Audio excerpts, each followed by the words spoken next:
The Essays of Francis Bacon, of Marriage and Single Life. He that hath wife and children hath given hostages to fortune, for they are impediments to great enterprises, either of virtue or mischief. Certainly the best works, and of greatest merit for the public, have proceeded from the unmarried or childless men, which, both in affection and means, have married and endowed the public. Yet it were great reason that those that have children should have greatest care of future times, unto which they know they must transmit their dearest pledges. Some there are who, though they lead a single life, yet their thoughts do end with themselves, and account future times impertinences. Nay, there are some other that account wife and children but as bills of charges. Nay more, there are some foolish rich courteous men that take a pride in having no children, because they may be thought so much the richer. For perhaps they have heard some talk, such a one is a great rich man, and another accept to it, yea, but he hath a great charge of children, as if it were an abatement to his riches. But the most ordinary cause of a single life is liberty, especially in certain self-pleasing and humorous minds, which are so sensible of every restraint, as they will go near, to think their girdles and garters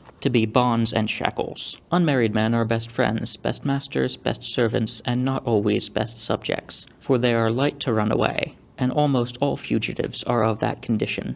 A single life doth well with churchmen, for chastity will hardly water the ground where it must first fill a pool. It is indifferent for judges and magistrates, for if they be facile and corrupt, you shall have a servant 5 times worse than a wife. For soldiers, I find the generals commonly, in their hortatives, put men in mind of their wives and children, and I think that despising marriage, amongst the Turks, maketh the vulgar soldier more base. Certainly, wife and children are a kind of discipline of humanity, and single men, though they be many times more charitable because their means are less exhaust, yet on the other side they are more cruel and hard-hearted, good to make severe inquisitors, because their tenderness is not so oft called upon. Grave natures, led by custom, and therefore constant, are commonly loving husbands. As was said of Ulysses, Feculum suam pretulit immortalitati. Chaste women are often proud and forward, as presuming upon the merit of their chastity. It is one of the best bonds, both of chastity and obedience in the wife, if she think her husband wise, which she will never do if she find him jealous. Wives are young men's mistresses, companions for middle age, and old men's nurses, so as a man may have a quarrel to marry when he will,